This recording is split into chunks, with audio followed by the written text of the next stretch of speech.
Shri Prabhatchandra Dutta special PP south Tripura Belonia গত 7/2/2020 টাঙের রাত্রিবেলার একটা ঘটনাকে নিয়ে অদ্য মাননীয় স্পেশাল জাজ আশুতোষ পাণ্ডে বিবাদী জয়দেব মণ্ডলকে তার সাজা শোনায়।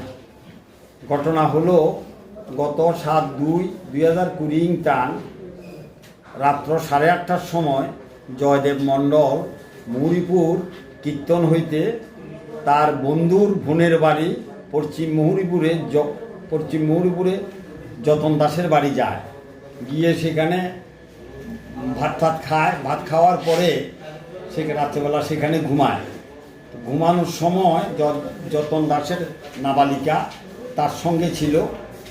থাকার পরে রাত্র প্রায় 10:30টার সময় মেয়েটা চিৎকার করে। চিৎকার করার সঙ্গে সঙ্গে যতন দাস এবং যতন দাসের স্ত্রী ঘুম থেকে উঠে দেখে তার মেয়ের নির্মাঙ্গে ভীষণ রক্তক্ষরণ হইতেছে। তারপরে ব্যাপারটা কি জিজ্ঞেস করাতে জয়দেব মণ্ডল তার মুখ চেপে ধরে তাকে ধর্ষণ করে।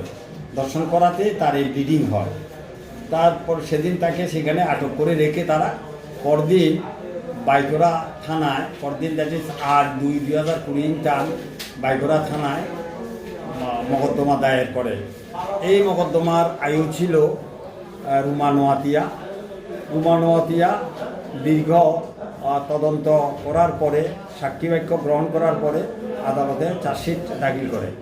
চার্জশিট দাখিল করার পরে চার্জ ফ্রেম হয়। চার্জ ফ্রেম হওয়ার পরে 16 জন সাক্ষ্যবাক্য গ্রহণ করা হয়। সাক্ষীবাক্য গ্রহণ করার পর মাননীয় আদালত আশুতোষ পাণ্ডে স্পেশাল জাজ সাউথ ত্রিপুরা উনি বিবাদী জয়দেব মণ্ডলকে দোষী সাব্যস্ত করে। দোষী সাব্যস্ত 376(2) এবং 1 আইপিসি এবং 6 ফক্সো অ্যাক্টে